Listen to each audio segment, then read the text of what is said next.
இன்றெடுத்த இப்பணியும் இனி எடுக்கும் எப்பணியும் நன்மணியே சண்முகனார் தன்னுடனே நீ எழுந்து என் பணியை உன் பணியாய் எடுத்தாண்டு எம்மை காத்து பொன் வயிற்று கணபதியே போற்றி என போற்றுகின்றேன். ஓம் நமச்சிவாய. குருபாதம் பணிந்து அனைவருக்கும் வணக்கம். எப்போதும் சொல்ற மாதிரி ஜோதிடம் என்பது மகா அற்புதம். அதை கற்றுணர்ந்து பலனுரைப்பது என்பது ரொம்ப கடினமான விஷயம். நம்ம அதுக்குள்ளார கண்டிப்பா அனுபவம் தேவை. அனுதினமும் அனுப்பொழுதும் நம்ம கற்றுக்கொண்டு உணர்ந்து கொண்டே இருக்க வேண்டும். அப்படின்ற அடிப்படையில இன்னைக்கு ஒரு விளக்க ஜாதகம். 2ஆம் இடத்தில் சர்ப்பக்கோள்கள் ராகு கேது போன்ற கிரகங்கள் இருந்து அந்த கிரகத்தோட வலிமை எப்படியெல்லாம் வேலை செய்யும், நெகட்டிவா இருக்குமா பாசிட்டிவா இருக்குமா? பொதுவா 2ஆம் இடம் ஏன் நம்ம 2ஆம் இடத்தை எடுத்துக்கிட்டோம் அப்படின்னா, ஒரு ஜாதகர் வராங்க, எப்ப பார்த்தாலுமே பிரச்சனையாவே இருக்கு சார். இன்னும் எனக்கு விவரம் தெரிஞ்சதுல இருந்து எனக்கு இன்னும் குடும்ப சூழ்நிலையா இருக்கட்டும், பொருளாதார நிலைமையா இருக்கட்டும், ஒன்னும் சொல்லிக்கிற மாதிரியா இல்ல. எப்படியோ ஒண்ணு பொருளாதாரம் அப்படி இப்படி மேனேஜ் ஆயிடுது. ஆனா குடும்பம் பொறுத்த வரைக்கும் எனக்கு சப்போர்ட்டா இல்ல. ரொம்ப சிரமமா இருக்கு. வெளியே தான் இருக்கேன். குடும்பத்தோட நான் சேருவேனா? திருமண வாழ்க்கையில இருக்கக்கூடிய பிரச்சனைகள், ஏற்கனவே கல்யாணமும் ஆயிடுச்சு. அவங்களுக்கு அந்த வாழ்க்கை நிலைமை எப்படி இருக்கும்? குடும்பம்ன்றது தன்னுடைய குடும்பத்தையும் கேட்கறாங்க, கல்யாணம் பண்ணிக்கிட்டு போன இடத்தையும் கேட்கறாங்க. இந்த மாதிரியான ஒரு அமைப்பு பெண் ஜாதகம். இப்ப 2ஆம் இடத்தில் ராகு கேது போன்ற கிரகங்கள் இருந்து தசா நடத்துச்சு அப்படின்னா, அது எப்படி எல்லாம் வேலை செய்யும்? அதை நம்ம எப்படி அதை நம்ம ஹேண்டில் பண்ணணும், அது எப்படி நம்ம பலன் சொல்லணும் அப்படின்றதுக்கான ஒரு உதாரண ஜாதகம். ராகு கேது கெடுபலனை மட்டும்தான் செய்யுமா? பாசிட்டிவான பலனை ஏன் செய்யாது அப்படின்ற விஷயத்தையும் நம்ம பார்ப்போம். அப்ப எப்பவும் பண்ற மாதிரி நம்ம உதாரண ஜாதகத்தை டிஸ்பிளே பண்ணும்போதுதான் அதுக்கான அமைப்பு தெரியும். பொதுவா ஒரு ஜாதகம் பொறுத்த வரைக்கும் லக்னாதிபதிக்கு தசாநாதன் யார்? ஃபர்ஸ்ட் கண்டிஷன் அதுதான். தசாநாதன் நின்ற வீட்டதிபதி அல்லது நின்ற நட்சத்திர அதிபதி அந்த லக்னத்துக்கும் லக்னாதிபதிக்கும் யார் அப்படின்றது 2வது விஷயம். தசாநாதன் நின்ற நட்சத்திர அதிபதி எந்த பாவத்தோட தொடர்படைகிறாரோ அந்த பாவத்தின் வழியாகவே அந்த தசை அதிகமான பலன்களை செய்யும். அந்த பாவகம் என்பது லக்னாதிபதிக்கோ லக்னத்திற்கோ தீங்கிழைக்கும் அமைப்பிலே இருக்கக்கூடாது. அதாவது தசாநாதன் நின்ற நட்சத்திர அதிபதி லக்ன பாவத்திற்கு எத்தனாவது பாவத்துல போய் நிக்கிறாரு அப்படின்றது ரொம்ப முக்கியம். அந்த பாவாதிபதி லக்னத்துக்கு யாரு? அந்த நட்சத்திராதிபதி லக்னத்துக்கு யாரு? லக்னாதிபதிக்கு யாரு? நட்பு கிரகமா, பகை கிரகமா, சம கிரகமா? அததான் சொல்லுவாங்க வேதகன், பாசகன், போதகன், காரகன் அப்படின்னு சொல்லுவாங்க இல்லையா? அந்த அமைப்புல லக்னாதிபதிக்கு தசாநாதன் நின்ற நட்சத்திராதிபதி யார்? இப்படி எல்லாம் பார்க்கணும். ஜாதகத்தை பார்க்கும்போது இதெல்லாம் பார்த்தீங்கன்னா தான் அதுல இருக்கக்கூடிய பலன்கள் என்ன மாதிரி அது செய்யும். அந்த திசை பாசிட்டிவான பலனை செய்யுமா, நெகட்டிவான பலனை செய்யுமான்றது அப்பதான் தெரியும். இல்லைன்னா நமக்கு அது நம்மளால அது பல்ஸ் பிடிச்சி கிளியரா சொல்ல முடியாது. குழப்பமா மிஞ்சும் கடைசியில. ஸோ ஒரு கிளியரான பார்வையில நீங்க ஒரு விஷயத்தை அணுகணும் அப்படின்னா, தசாநாதன் நின்ற நட்சத்திராதிபதி நின்ற பாவம் லக்னத்துக்கும் லக்னாதிபதிக்கும் யாருன்றது முக்கியம். நட்சத்திராதிபதி லக்னாதிபதிக்கு யாருன்றது முக்கியம். இது மட்டும் பார்த்தீங்கன்னாலே ஓரளவுக்கு நம்மளால பலன் எடுத்துட முடியும். 70% ஆஃப் கிளியர் ப்ரெடிக்ஷன் உங்களால கொடுக்க முடியும் அப்படின்றது ஆய்வின் அடிப்படையில் இருக்கக்கூடிய கருத்து. இப்போ நம்ம உதாரண ஜாதகத்துக்கு போய்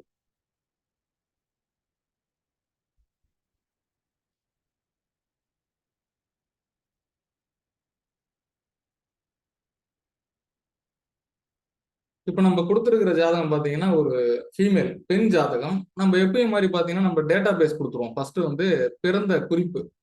இவங்க ஒரு பெண் ஜாதகி. இவங்களுடைய பிறந்த குறிப்பு பாத்தீங்கன்னா டேட் ஆஃப் பர்த் 8 டிசம்பர் 95 11 மணி 35 நிமிஷம் காலை,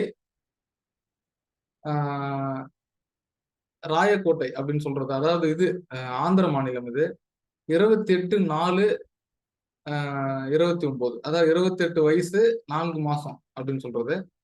நட்சத்திரமா இருக்கிறது மிருகசீரிஷ நட்சத்திரம் 4வது பாதம். மிதுன ராசியில இவங்க பிறந்திருக்காங்க ஜாதகி. சரி, திருப்பி நம்ம அவங்க கட்டத்துக்கு போயிடுவோம். பாருங்க, லக்னமா வந்திருக்கிறது கும்ப லக்னம். லக்னத்தில் சனி ஆட்சியோடு, லக்னம் லக்னாதிபதி ஆட்சியில இருக்கக்கூடிய அமைப்பு. சரிங்களா? லக்னாதிபதி வக்ரம் இல்ல, நேர்கதியில தான் இருக்கார். 2ஆம் பாவத்தில் கேது, 5ஆம் பாவத்தில் சந்திரன், 8ஆம் பாவத்தில் ராகு, 10ல் சூரியன் திக்பலம், 11ல் குரு ஆட்சி, சுக்கிரன் செவ்வாய் புதன் 11ஆம் பாவத்தில். ஃபர்ஸ்ட் விஷயம் நம்ம நல்லா கவனிக்கணும். அதுல லக்னம் நல்ல கண்டிஷன்ல இருக்கு. லக்னம் லக்னாதிபதி ஆட்சி பெற்ற நிலை. நம்ம முக்கியமான டாபிக் என்ன, நம்மளுடைய தலைப்பு என்னன்னு கேட்டீங்கன்னா, 2ஆம் பாவத்தில் அமர்ந்திருக்கக்கூடிய சர்ப கோள்கள். 2ல கேது பாருங்க, 2ல கேது, 8ல் ராகு. பெண் ஜாதகம் இல்லையா? இப்ப திருமண வாழ்க்கையிலயும் பிரச்சனை இருக்கு, இடையூறு இருக்கு. சரியா? நான் சொல்றேன். 5ஆம் பாவத்தில் சந்திரன், 6க்கு அதிபதி 5ல, 11 கூடயும் ஆட்சி, குரு ஆட்சி, சூரியன் திக்பலம், 7ஆம் அதிபதி, லக்னத்துக்கு 7ஆம் அதிபதி 10ஆம் பாவத்துல திக்பலம் பெற்ற அமைப்பு. அந்த அமைப்புல திருமணம் ஆயிடுது. சரிங்களா? அப்ப 7 கூடயும் வந்து கேந்திரம் பெற்ற அமைப்புல இருக்கிறதுன்றது நல்லதுதான். ஆட்சி உச்சம் என்பதை விட அந்த கிரகம் திக்பலம் மூலத்திரிகோண அமைப்பில் இருப்பது என்பது சிறப்பு. பொதுவா 7ஆம் அதிபதினு சொல்லும்போது திருமண வாழ்க்கை ஒரு சுமூகமா இருக்கும்.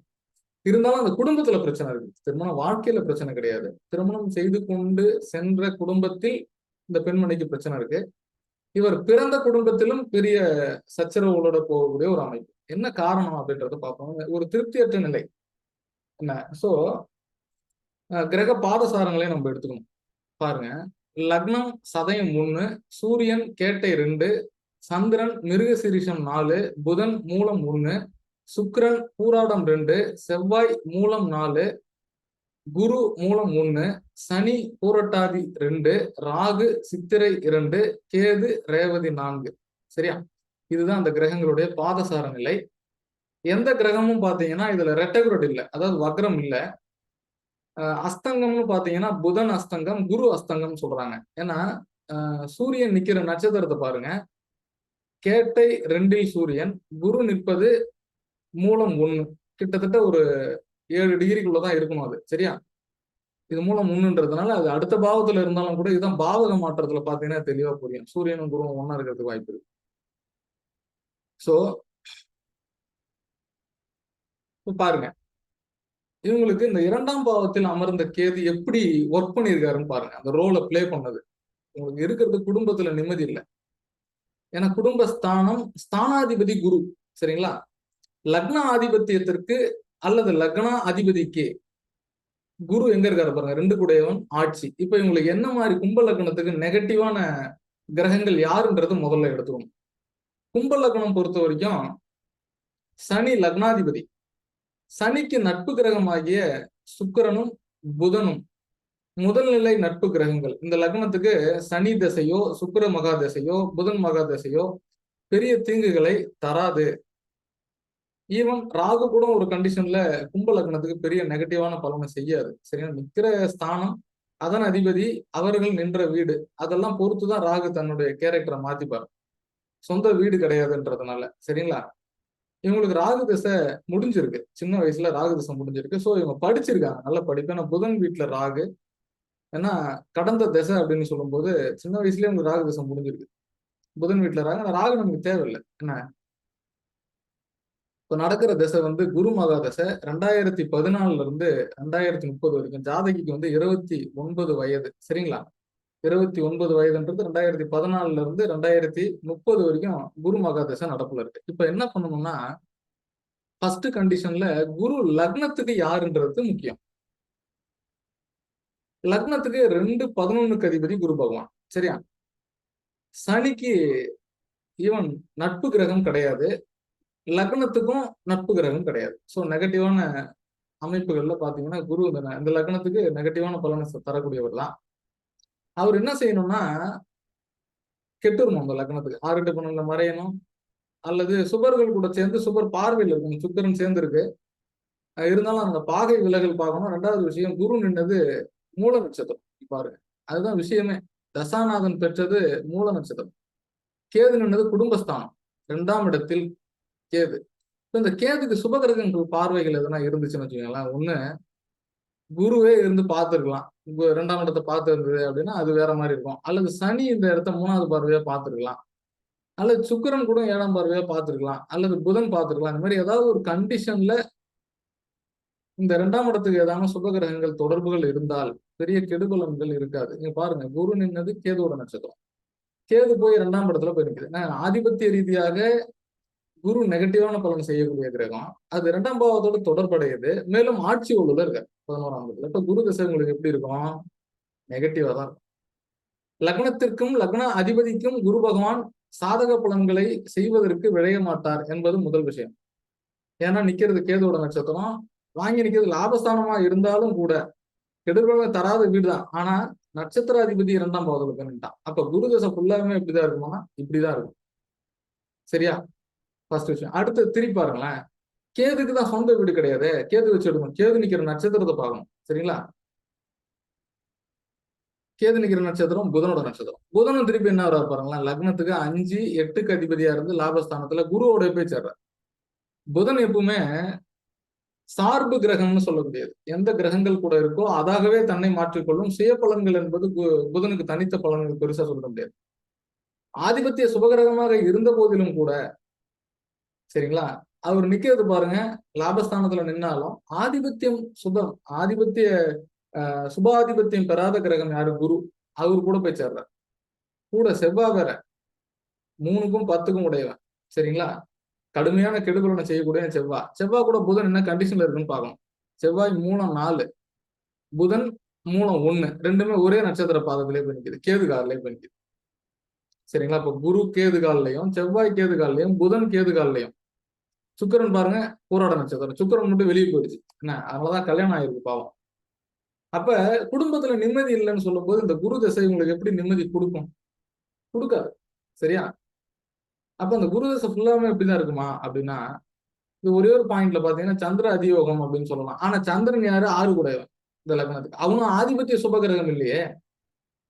அப்ப ஒரு ஜாதகத்துல பலன் எடுத்து தொட்டு சொல்லும் போது இந்த குரு திசை பாருங்க அப் டு 2030 வரைக்கும் அது கேது காலில் நிக்குது. சுக்கர புத்தியாச்சும் நல்லா இருக்குமா சார் அப்படின்னு கேக்குறாங்க. பாருங்க, சுக்கர புத்தி வந்து 2022 9ஆவது மாசத்துல இருந்து நடக்குது. சுக்கிரன் சுயகாலில் நிக்கிறார். பூராட நட்சத்திரம் 2வது பாதம்.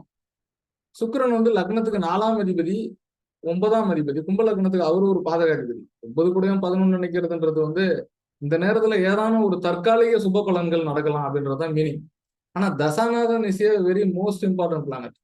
அவரு தான் உங்களை வந்து ரோல் பிளே பண்ணுவார். சரியா? சோ இந்த ஜாதகிக்கு வந்து குரு பகவான் 2-11க்கு அதிபதியாகி சுப ஆதிபத்தியம் பெறாத கிரகமாகவும் இருந்து லக்ன ஆதிபத்தியத்திற்கு நெகட்டிவான பிளானட்டா போய் லக்ன அதிபதிக்கும் நெகட்டிவாக இருந்து குரு கேது காலன்னு கேது குடும்பஸ்தானத்துல தொடர்பு பெற்றது குடும்ப வாழ்க்கையில் நிம்மதியின்மையை தருகிறது. பொருளாதாரம்ன்றது 2 கூட 11 நிக்கிறது பரவாயில்ல. பொருளாதாரம் அப்படி இப்படி இருக்கு, மேனேஜபிள்னு சொல்லலாம். ரொம்ப மோசம் குடும்பத்துல கை வச்சு பிரச்சனைகள்னு பாத்தீங்கன்னா எந்த நேரமும் டென்ஷன். வீட்டுக்குள்ளார போனாலே தாய் தகப்பனால வரக்கூடிய பிரச்சனை, சகோதரனால ஏற்படக்கூடிய பிரச்சனை, பினான்சியல் ஸ்டேட்டஸ்ல கடன், நோய் இப்படின்ற இருக்கக்கூடிய பகை, ரொம்ப பகையா இருக்கக்கூடிய ஒரு அமைப்புகள்ல இந்த ஜாதகிக்கு ஸ்ட்ரெஸ் தான் ஃபேமிலி அப்படின்னு சொன்னாலே. இவங்களுடைய குடும்ப வாழ்க்கை அப்படின்னு போய் கல்யாணம் பண்ணிட்டு போன இடமும் சரி, வீடும் சரி, இப்போ குருதசை ஃபுல்லாமே டிஸ்டர்பன்ஸா தான் இருக்கும். நல்லவே மாரக பாதகம் இல்லை அப்படின்னா அவங்க ஏதாவது இந்த குடும்பத்துல மேஜர் உயிரிழப்புகளை சந்திக்கிறதுக்கு வாய்ப்பு இருக்கு. அதெல்லாம் எதுவும் கிடையாது. டிஸ்டர்பன்ஸ் இருக்கும் ஃபேமிலிலன்னு சொல்லலாம். கேதுன்றது துண்டிச்சது. இவங்க ஒரே ரிசல்ட் தான். நீங்க வந்து போய் இருக்கிற குடும்பமா இருக்கட்டும், உங்களுடைய குடும்பமா இருக்கட்டும், ரெண்டுத்தையும் இருந்துட்டு தனியா போய் கொடுக்கணும் பண்ணீங்கன்னா நல்லா இருக்கலான்ற மாதிரி, ஓரளவுக்கு நல்லா இருக்கலான்ற மாதிரினா ஒரு ரிசல்ட் கொடுத்துருவோம். அப்ப 2ஆம் இடத்தில் ராகு கேதுவால் ஏற்படக்கூடிய பிரச்சனைகள் அப்படின்றதுக்கு ஒரு ஆகச்சிறந்த உதாரண ஜாதகமாக இது இருந்திருக்கும் அப்படின்னு நான் நினைக்கிறேன். மீண்டும் மற்றொரு பதிவில் இது போன்று வேறு ஏதேனும் ஒரு ஜாதகத்தை டிஸ்பிளே பண்ணி நம்ம பேசுவோம். அப்ப பொதுவாகவே ஒரு ஜாதகத்தை எடுத்துக்கிட்டோம் அப்படின்னா இந்த மாதிரியான ஒரு சில விஷயங்களை கருத்துல எடுத்துக்கிட்டு ஆழமான ஆய்வுகள் அப்படின்றது ரொம்ப முக்கியம். என்ன அந்த டிஸ்டர்பன்ஸ் அப்படின்றது எதை தொட்டு வருது, லக்ன ஆதிபத்தியத்திற்கு பாவகம் எப்படிப்பட்டது, தசாநாதன் என்ற நட்சத்திராதிபதி லக்ன அதிபதிக்கு யாரு, இதெல்லாம் பார்க்கணும். சனிக்கு கேது என்னது? பகைதான். சர்பகோள்கள் சப்தகோள்களுக்கும் பகைதான். சரிங்களா? பாவக ரீதியா நின்ற வீடு, நட்சத்திரம் இப்படி எல்லாம் எடுத்து பார்க்கும்போது சில சேஞ்சஸ் இருக்கிறதுக்கு வாய்ப்பு. சோ மீண்டும் மற்றொரு பதிவில் சந்திப்போம். அதுவரை உங்களிடமிருந்து விடைபெறுவது ஜோதிடர் சக்தி கணேசன் நெய்வேலி. நன்றி, வணக்கம்.